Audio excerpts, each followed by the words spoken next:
Sometimes the promises that we make to God can prevent us from doing the things that we'd like to do. This is why we must take great care in what we promise to God, since we will be held to it.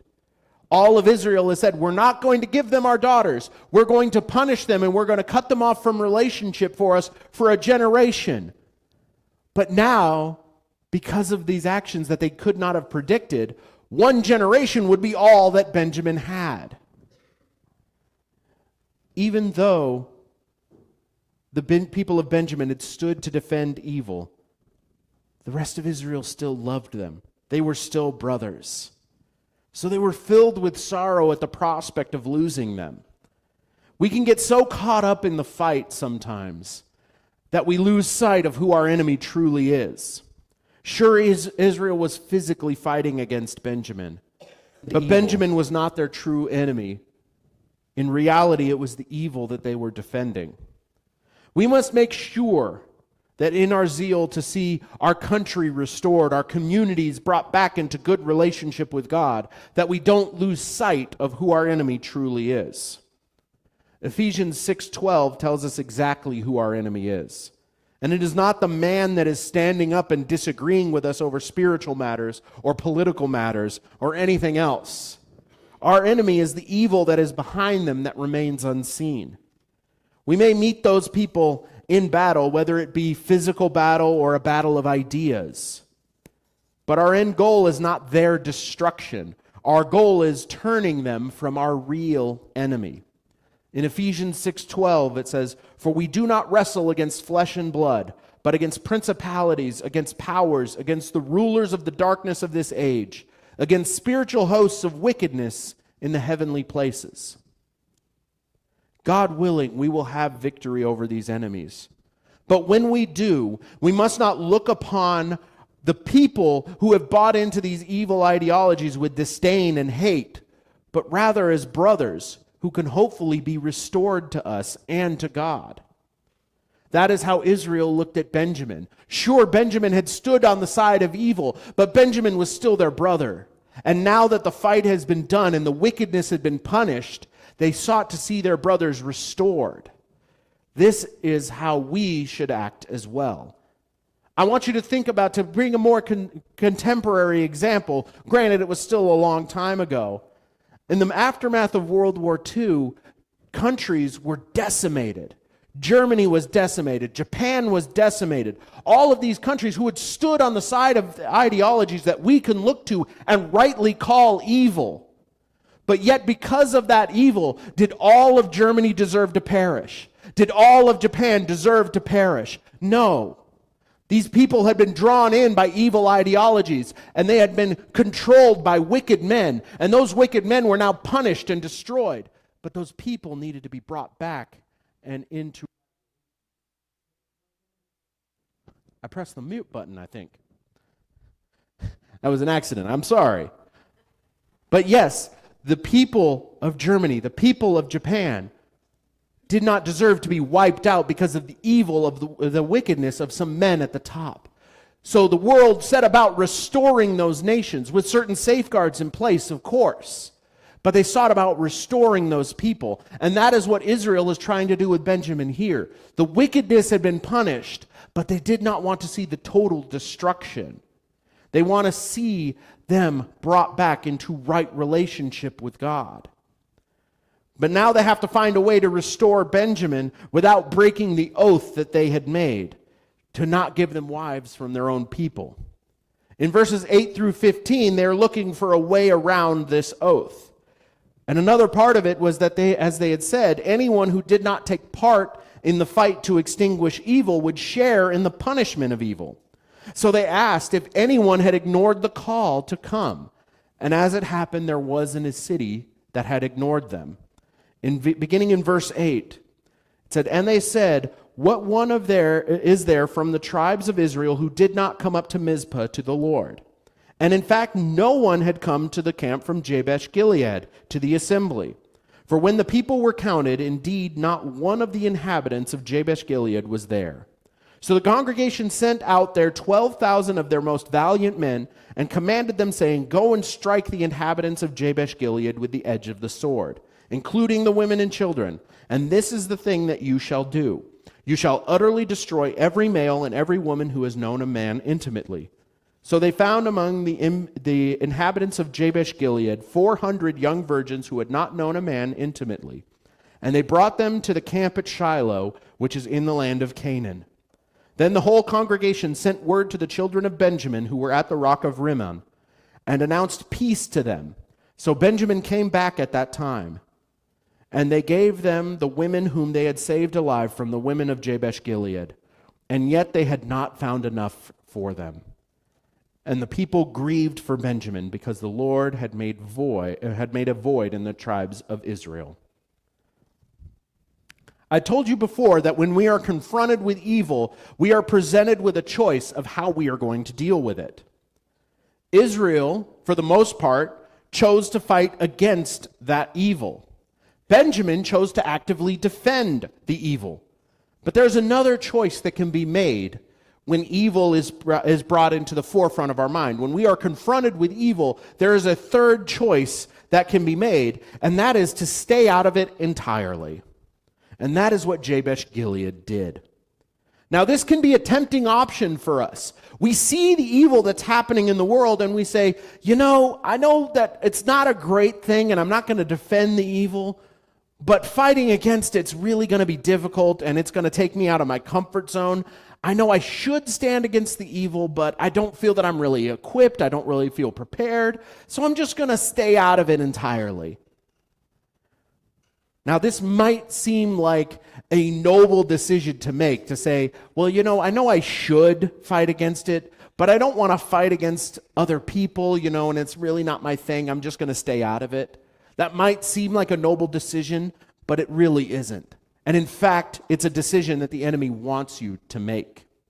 See, if he can't get you to defend evil actions like Benjamin was, he will at least try to convince you that it's not your fight and that you should just stay out of it. And then no matter what, everything's going to be okay. Because this isn't really for you to decide anyway. Who are we to tell people what's wrong and what's right? Who are we to stand against the desires of the world and the beliefs of the world and say, no, that's wrong. God calls you to something else. God calls you to something more. Best just to stay out of it, right? There's no nobility in pacifism when you are talking about a moral conflict. When we are talking about right and wrong, there is no nobility and there is no honor in standing on the sidelines and saying, I'm not going to choose a side. When you are confronted with evil that is happening in your midst, it is not a good thing for you to throw up your hands and say, it's not my fight. It is black and white sometimes. You are either on God's side or you are not. There is no neutral third option. Benjamin included themselves in the wrath that was coming by siding with the evil men of Gibeah. And the people of Jabesh-Gilead did the same by not answering the call and refusing to side with anyone. Now, this might seem brutal. This might seem a little overly harsh, considering all they did was just not fight. But I want you to understand just how big of a deal it was for this city to ignore the call to battle, the call to join together with their brothers, the call to stand for God. In the days of the judges, the nation of Israel had very little in the way of what we would consider like a federal government, a unifying body that brought the tribes together. They were a collection of tribes, much like we are a collection of states, but especially in the beginning, before they'd formed a government, each state was kind of a sovereign entity, and that's how the tribes of Israel were at this time. They each had tribal governments and ran themselves. However, there were a few things that they would come together on. There were a few things that they always came together about. One of those was the worship of God. All of Israel would come to the house of worship, which at that point was in Shiloh. Even though it wasn't in their tribal lands, they would still come together to worship God. But another thing that they would always promise to do for each other was that whenever there was a conflict and one tribe would call on the rest of the tribes to come and aid, they were expected to answer that call. Especially especially when they are calling them to fight against evil, especially if when they were calling themselves to come before God and stand against evil, which is what was happening here. So refusing to come when God was calling for his people to destroy evil was a great betrayal, and it was treated as such. This should be a stark warning to us who like to sit on the sidelines and see how things shake out. There are times when a decision needs to be made. There are times when you have to make a stand, and you must take that stand. And if you refuse to take a stand, you cannot expect to take part in the blessings of the victor. More often than not, when you refuse to take a stand, when you refuse to stand for who God has called you to be, you will often experience the punishment of the loser. This refusal by Jabesh Gilead helps to partially solve the problem of how to keep Benjamin from being wiped out. They're able to take these young women to provide wives to Benjamin because these people didn't come to the assembly, so they swore no such oath. These women could be given to Benjamin. Sure, it's a bit of a loophole, but they're trying to find a way to keep Benjamin from being wiped out. But sometimes we need to have that kind of out-of-the-box thinking that Israel is showing here. This helped, but it didn't fully account for what they needed. And with so few Benjamites left, they couldn't afford to leave anything to chance. This meant that they had to find a way to get the remaining 200 wives for Benjamin. But they could not forget their oath. Once again, they go looking for a loophole in what they had promised to God. And in verses 16 through 22, that is exactly what they do. They are prohibited from giving their daughters to Benjamin, but what if they just didn't give their daughters, but kind of looked the other way and let Benjamin take them? In Judges 21, beginning in verse 16, it says, "Then the elders of the congregation said, 'What shall we do for wives for those who remain, since the women of Benjamin have been destroyed?' And they said, 'There must be an inheritance for the survivors of Benjamin, that a tribe may not be destroyed from Israel. However, we cannot give them wives from our daughters, for the children of Israel have sworn an oath, saying, Cursed be the one who gives a wife to Benjamin.' Then they said, 'In fact, there is a yearly feast of the Lord in Shiloh, which is north of Bethel, on the east side of the highway that goes up from Bethel to Shechem, and south of Lebanon.' Therefore they instructed the children of Benjamin, saying, 'Go lie in wait in the vineyards and watch. And just when the daughters of Shiloh come out to perform their dances, then come out from the vineyards, and every man catch a wife for himself from the daughters of Shiloh. Then go to the land of Benjamin. Then it shall be, when their fathers or their brothers come to us to complain, that we will say to them, Be kind to them for our sakes, because we did not take a wife for any of them in the war. For it is not as though you have given the women to them at this time, making yourselves guilty of your oath.'" Now this is kind of funny. I want you to understand what's being said here. I'm imagining a group of people trying to figure out what they're going to do about this. And someone says, "Well, we said we couldn't give them our daughters, but what happens if we just kind of let them take our daughters?" Now, I know this sounds bad. All right, this is something that it sounds like they're advocating kidnap and forced marriage. So I get that. Now, obviously, we're talking about a different culture here. Women didn't have as much agency back then, but it still isn't as bad as what it might sound on the surface. They're not advocating kidnapping here. I know it might sound like that, but let me explain a little bit of the culture so that we can understand. They're talking about a feast taking place. All of Israel's going to come together, and during the day they're going to be intermingling. They're going to be talking with each other. So that gives these men from Benjamin who have now been forgiven but are looking for wives but can't be given wives time to intermingle, talk with these different people, talk with the women who are single and looking to marry. And then there would be a time where they say, okay, we're going to send all these women out into a field to dance. And now all these women that you have been mingling with and you have been getting to know, you just kind of run out there and grab them and run back to your town and get married without our blessing. So, yes, I know it sounds bad, but I also want you to understand that absent their father making them get married, which could happen in that time. Again, it was a different culture. Women didn't have as much agency. But only their father could actually make them get married. These men couldn't take them and say, now you have to marry me. She could just as easily say, no, I'm going back to my father's house. So obviously these women wanted to get married. So that makes it a little bit better. I get that it sounds bad. But at the core of it is a people trying to find a way around their oath because they did not want to wipe out Benjamin. They wanted to punish Benjamin. So now they're trying to find a way to follow what they said, but also do what is right by the people. It was all clearly being allowed. It was all some kind of game where everybody's pretending like we're not going to give our wives to Benjamin, but wink, wink, nudge, nudge, we kind of are. We're going to let them get married. We're just not going to bless it openly. So it's to preserve our oath. In so doing, they were finding a way not to be bound by the letter of the law, but instead be able to do what is right and moral. The people of Israel knew that by making sure that the tribe of Benjamin survived was far more important than holding unflinchingly to their rules. If we become so legalistic that we lose sight of what is right and wrong, then we become like the Pharisees of Jesus' day. A perfect example of this is found in how Jesus approached the Sabbath. The keeping of the Sabbath was commanded by God as a day of rest, following the example that God himself set by resting on the seventh day after he had done the work of creation.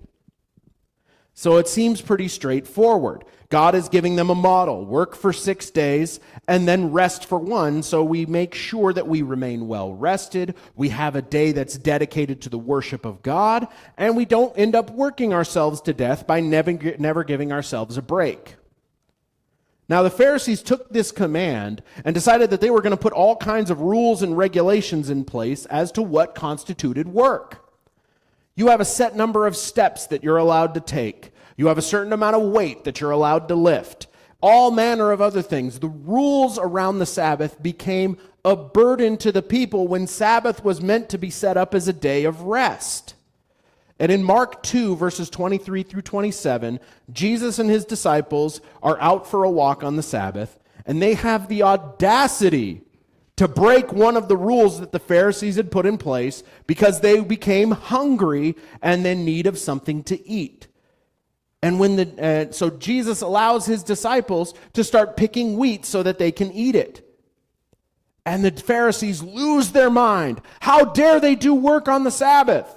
But what Jesus says to the Pharisees is not affirming to their position. Instead, he is speaking to how the law is meant for justice and God's commands are for our good. In Mark 2, beginning in verse 23, it says, "Now it happened that he went through the grain fields on the Sabbath. And as they went, his disciples began to pluck the heads of grain. And the Pharisees said to him, 'Look, why do they do what is not lawful on the Sabbath?' But he said to them, Have you never read what David did when he was in need and hungry? He and those with him, how he went into the house of God in the days of Abiathar the high priest and ate the showbread, which is not lawful to eat except for the priests, and also gave some to those who were with him. And he said to them, The Sabbath was made for man, and not man for the Sabbath." I want you to understand, Jesus is using this example. Eating the showbread for anybody other than the priest was a huge no-no.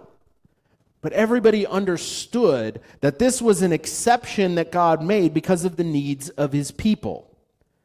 Jesus makes the point that the Sabbath was made for us so that we may have rest.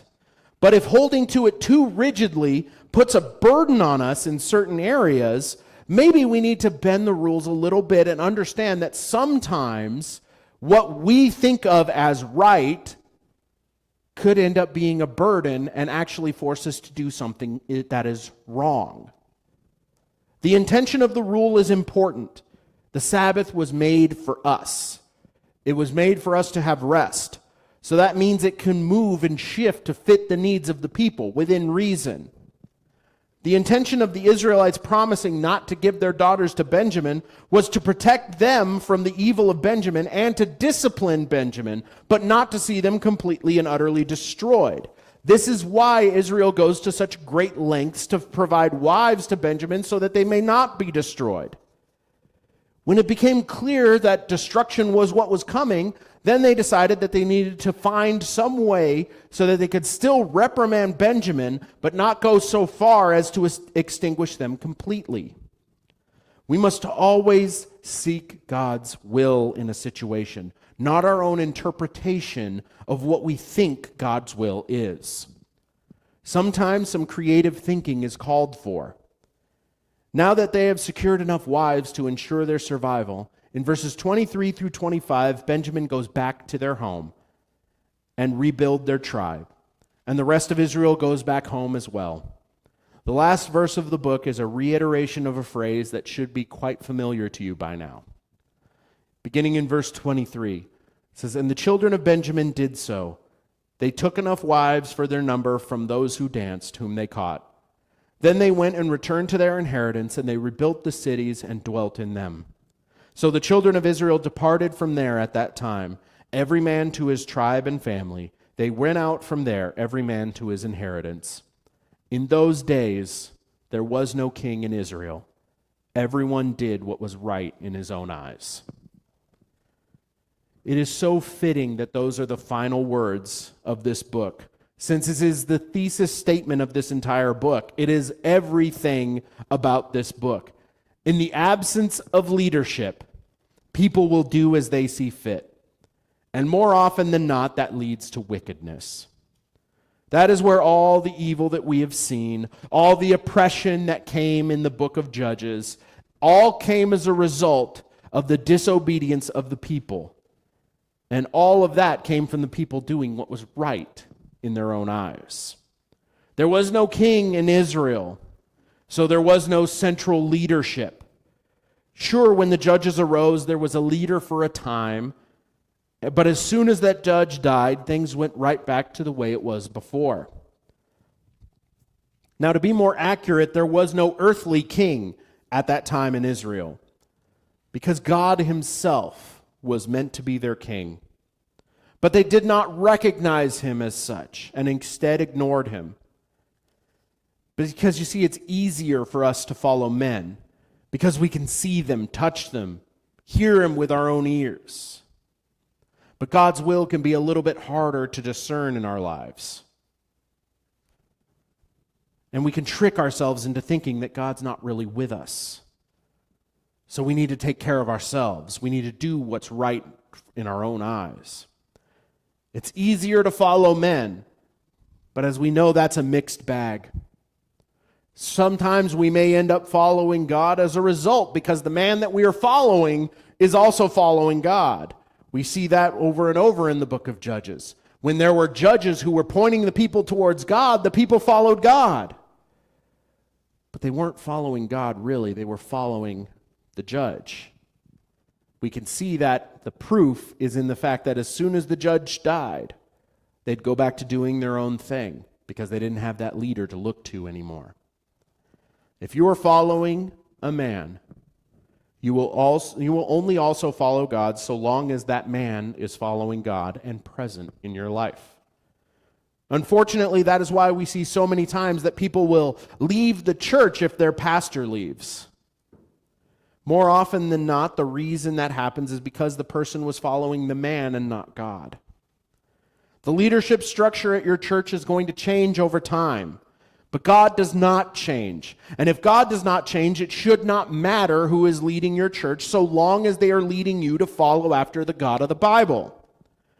If you want to follow God consistently in your life, you must make him king in your life. Yes, men like pastors, family members, friends can all help and encourage you to follow God a little more closely, but they cannot be solely responsible for your relationship with God. If your relationship with God is dependent on a man, on some person who is in your life, that means that as soon as that person's gone, your relationship with God will be damaged, if not destroyed.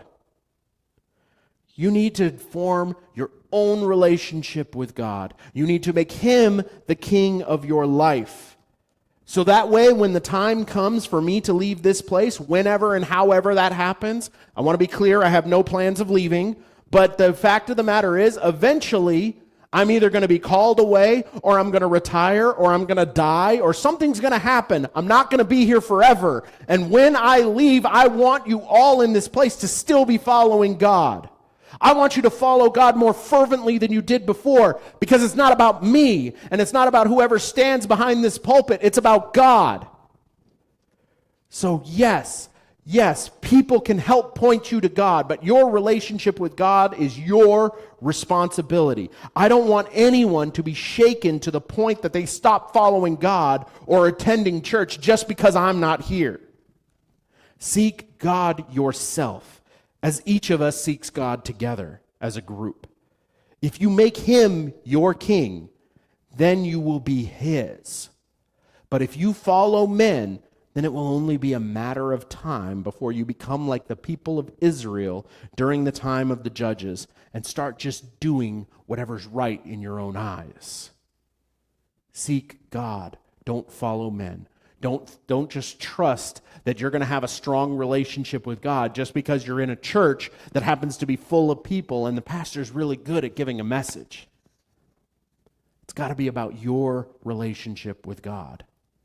And even if you've experienced setbacks in your life, know that God is one who seeks to restore. He restored the tribe of Benjamin. He put that heart within His own people of Israel to see them restored.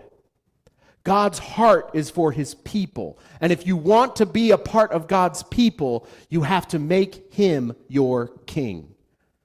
There was no king in Israel in those days. And that was because Israel did not recognize God as their king. Do you have a king in your life? I hope you do, and I hope it's God. It's hard for us to think of having a king or somebody who has that kind of control in our life. But let me tell you, when you follow God in that respect, your life will get better. You will live for Him. And that is where we all need to be.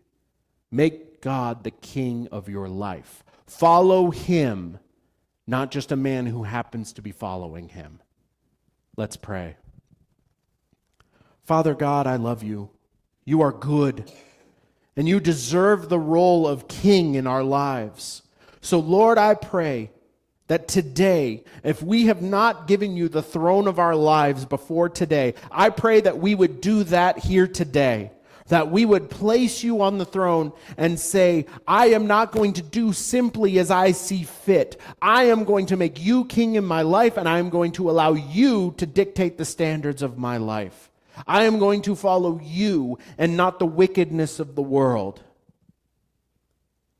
Lord, I pray that each and every one of us would stand for you, would stand on your side, because the fact of the matter is, we can either stand with you or we can stand against you. There is no third option. So Lord, I pray that each and every one of us today will stand for you and make you king, declare your glory in our lives. Then we can see our country, our community change. Because you are what brings change. You are what changes the hearts of men.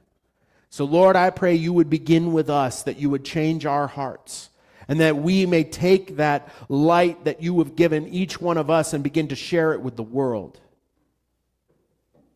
Lord, make us your people as we make you our God. Lord, it is all for you. I ask this in your mighty and precious name. Amen. I love you.